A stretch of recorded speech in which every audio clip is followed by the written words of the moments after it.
What's up YouTube? Brian here, back again with another high-end rod review, and this one has been a long time in the making. I think I picked this rod up 2 years ago or something, and I've used the crap out of this thing, as you can tell by the dirtiness on the cork. And this has just been on my nagging to review list on rods.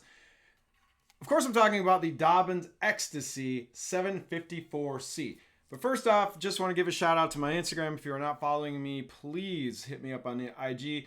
We're in the spring, we're in the summer, we're fishing now up here in Minnesota and Wisconsin. I'm going to be out a bunch this weekend. And all my on-the-water fishing content, I'm usually always posting a lot of cool stuff on my Instagram, talking about tackle, what kind of bite I'm on. I always show my gear. So I'm very open and honest of what's going on when I'm out on the water on my Instagram. So please give me a follow there.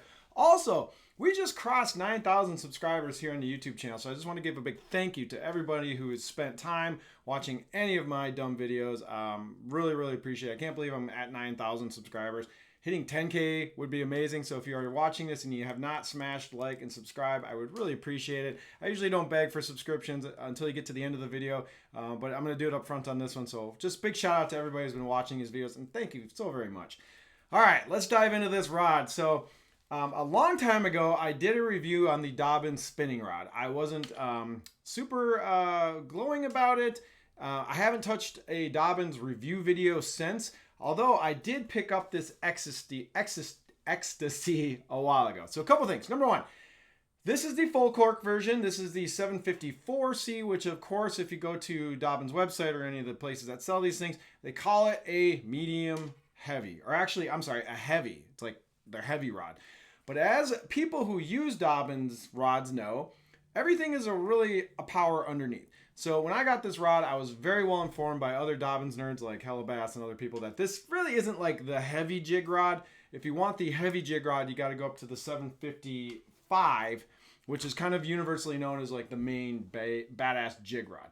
I did not buy the 755 because I already have a ton of jig rods. Like I don't need another really good 1/2 ounce, 5/8 ounce jig rod. I wanted to go one power lighter just to do stuff with light Texas rigs, which is exactly what I have rigged up on this currently because I was just using this last weekend. Anyway, so if you're looking at Dobyns rods, I always think about them as the rating is always one power higher. So I know it's confusing, but it's just reality. This rod is definitely just a more traditional medium heavy than a heavy. This rod definitely falls into the 3/8 to underneath is where this thing really shines. This thing is great to throw 3/8 ounce jigs. I did throw 1/2 ounce jigs and I felt a little overpowered, but you absolutely can throw 1/2 ounce on this if you need to. This rod is rated for 1 ounce.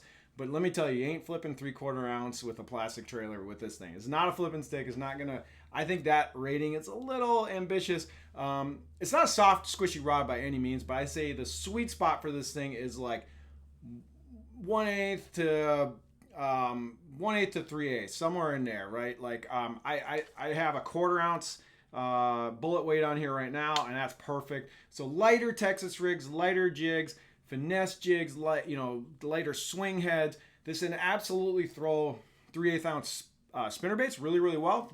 3/8 ounce chatterbaits if you're in a pinch as well. But really where this thing shines in my experience using it is dragging. This thing is very sensitive. It should be. Let's talk about the price point real quick. So if you guys aren't familiar with the Xtasy line, this is Dobyns high-end rod line. It's $550 retail. I know a lot of people are on the Dobyns Pro staff and get these things for considerably cheaper. I don't know if it's 40% off, 50% off, something like that. But Dobyns sponsors a lot of fishing leagues and they do discounts. So not many people pay the full $550 retail on these rods, which is, I think is pretty well known in the Dobyns community. But for $550, you're getting Torzite guides, which is the highest end Fuji guides that they make. There's actually very few rods that have Torzite these days. So I think St. Croix stopped putting Torzite on the Legend X's and their high-end rods because I think the Torzite guides are kind of hard to source right now and they're also very expensive.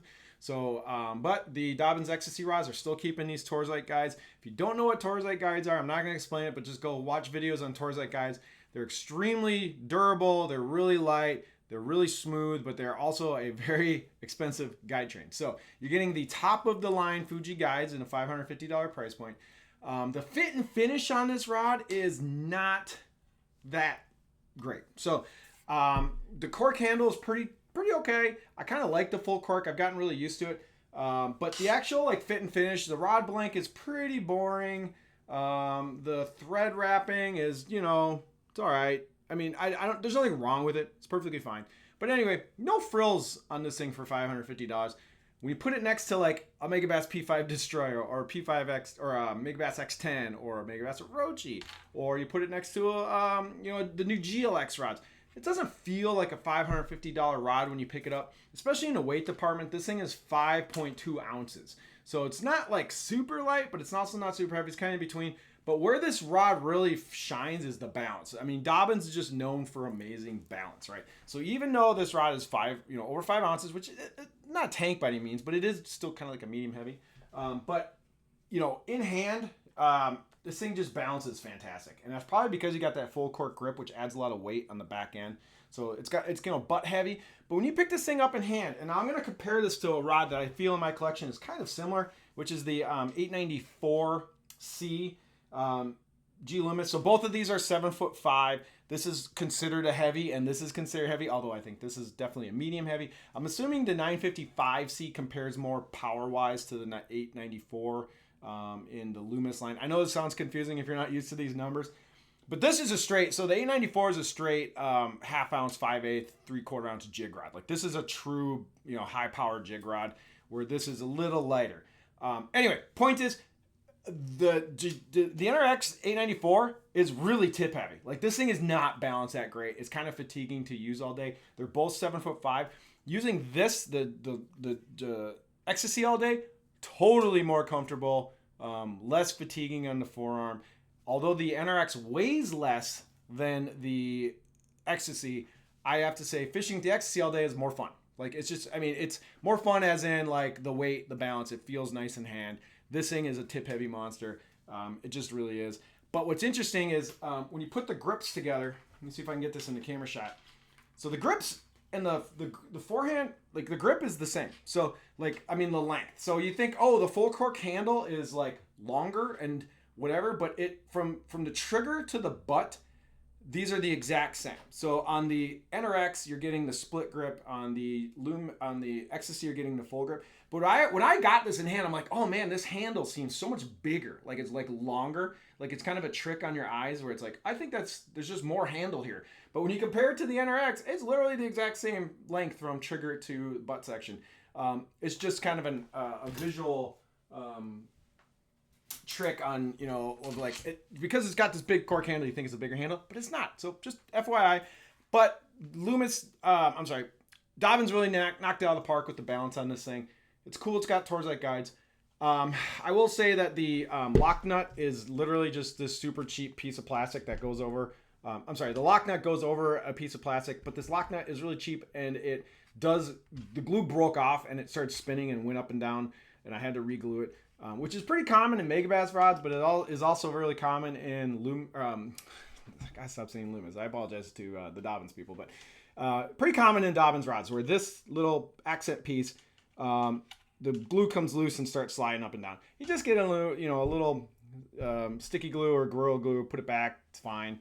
But it is kind of funny that $550 rod. This is just a cheap piece right here and whatever. So it doesn't affect anything on the rod. Just something I want to call it, that I did have to re-glue the little cosmetic cap. That being said, let's talk about this thing in like the performance on the water, right? It is very sensitive. Like I will say that for fishing Texas rigs and where you want contact and you're feeling grass and all these things, rod is absolutely the $550 sensitivity. It punches up to its price point, especially when you compare it to like NRXs. You compare it to the P5, like my FMJ. I will say this is right on par. I'm not going to say it's like so much more sensitive than the NRX or so much less sensitive than the NRX. It's in that ballpark, right? It's hard to like quantify and measure that stuff, but it is no slouch in the sensitivity department compared to other I gotta stop saying that. Sorry. Other Dobyns rod models that I've used. So I've used some of the Champion Extremes. I've used some of the regular Champions, and they are a little squishy, not the most sensitive things in the world. But the Xtasy, if you're jumping up to the $500 price point, you definitely get a major bump in sensitivity. I will say playing with this thing like on your floor or in a store, this rod feels pretty fast. I have fish catch videos we're going to jump into a second because I want to illustrate this. So stick around for the fish catch videos if you want to see me hook a couple bass with this rod. But in the store, this thing feels super fast. Like this feels like all tip right here and then boom, backbone.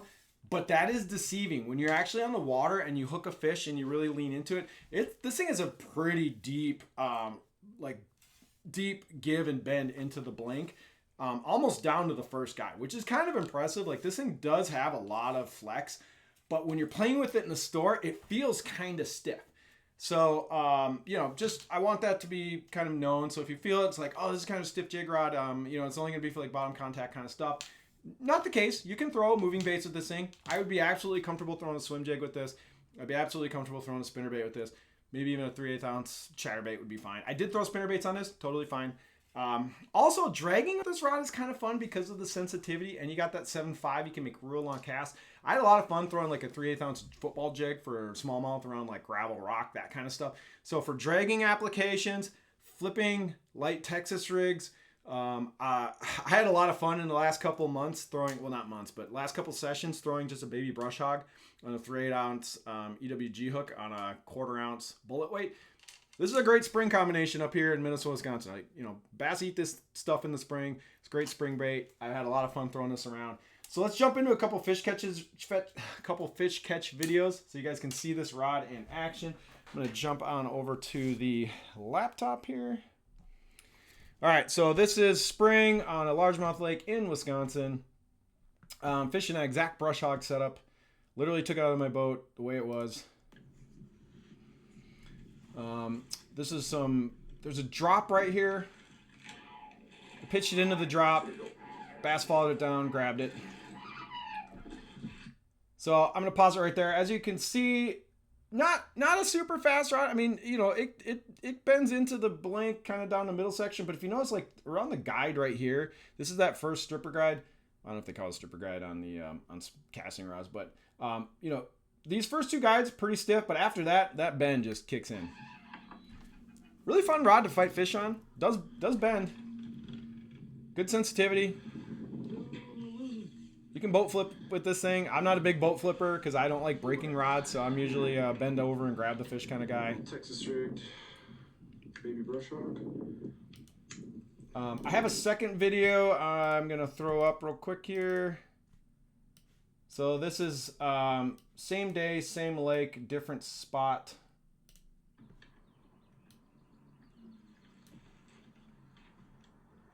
Dragging that brush hog around up shallow. Now on this hook set, you can see it. This bend goes way deep. Like I'm way into the rod on this thing. I set the hook pretty hard on this fish. Oh yeah, look at that. You can really tell. I mean, look how far this rod bows over. When you're feeling this rod in the store, it does not feel like it's got this kind of give. But on the water, this rod really does open up pretty well. That's why I say this rod could absolutely throw moving baits if you need to, because it does have that give when you need it. What's up, buddy?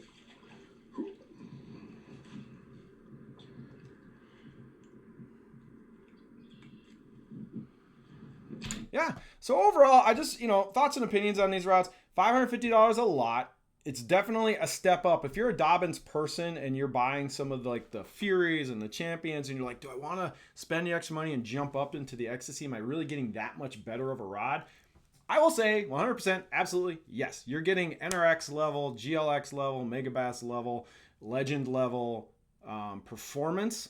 Absolutely for that price point. So I can't give these things a bad review. I wish I could come on and say, man, these things suck, don't buy them, they're squishy, they don't have good sensitivity, they're not fun rods to use.